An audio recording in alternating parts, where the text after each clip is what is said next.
Hi friends, आज आपण केलं आहे घरच्या घरी मस्त असं रूअफजा सिरप किंवा याला रोज सिरपसुद्धा म्हणू शकतात. घरच्या घरी केल्यामुळे ते चवीला अतिशय छान झालेलं आहे, रंग अप्रतिम आलेला आहे, चव अगदी बाहेरून विकत आणतो ना त्याहीपेक्षा छान झालेली, कमीत कमी साहित्यात अगदी सोप्या पद्धतीने हे तयार होतं.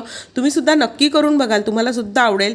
त्यामुळे चला सुरुवात करूया. यासाठी गुलाब आणल्यावर त्याच्या पाकळ्या वेगळ्या करायच्या आहे आणि त्यानंतर पाकळ्या छानपैकी धुवून घ्यायच्या आहे. खराब वगैरे पाकळ्या असतील त्या काढून टाकायच्या आहे. आता या पाकळ्या मोजून घ्यायच्या आहेत. तर मी वाटीनी मोजल्या, अगदी दाबून घेतलं आहे वाटीमध्ये. तर 1 वाटी दाबून भरलेल्या पाकळ्या घेतल्या आहे. दाबून भरले यासाठी की आपल्याला बाकी प्रमाण अगदी योग्य प्रमाणात होतं. मग 2.5 वाट्या त्याला पाणी घालायचं आणि उकळायला ठेवायचं.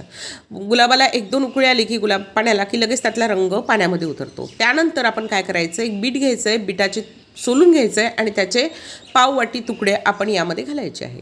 बीटामुळे काय होतं की याला एक रंग खूप सुंदर येतो. मूळतः आपण रंगासाठीच टाकतोय, परंतु बीट आपल्या आरोग्यासाठी सुद्धा खूप छान असतो. त्याचा एक गोडवा असतो, तो सुद्धा आपल्या रोज सिरपमध्ये उतरतो. आणि आर्टिफिशियल रंग टाकण्यापेक्षा बीट टाकणं कधीही चांगलं. त्यामुळे बीट टाकायचं आणि मस्त याला उकळी येऊ द्यायचं, जोपर्यंत हे 1 वाटी होत नाही. 1 वाटी झालं की त्यानंतर आपण काय करायचं, याला गाळून घ्यायचं आहे. आता हे बघा, हे गाळून घेतलं आहे, मोजून घ्यायचं. 1 वाटी आपलं हे सिरप भरलं आहे.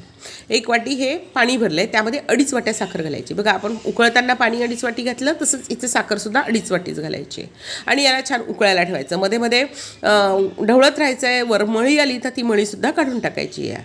तर आता याला छानपैकी ढवळत राहूया. अजून यामध्ये आपण लिंबू टाकल्यावर तर रंग अजूनच खुलतो. आताही रंग बघा केवढा छान आलेला आहे. आणि बीट जे असतं ना, ते बीट आपल्या आरोग्यासाठी खूप चांगलं असतं. त्याचबरोबर जो आपला गुलाब आहे तो थंड आहे, त्यामध्ये व्हिटॅमिन ईचं प्रमाण भरपूर आहे. उन्हाळ्यामध्ये गुलकंद खातो, तसंच रोज सरबत पितो, तसंच हेही सिरप तुम्ही करून बघा. आणि फ्रीजमध्ये तर वर्षभर टिकतं आणि फ्रीज बाहेरही 1-2 महिने खराब होत नाही.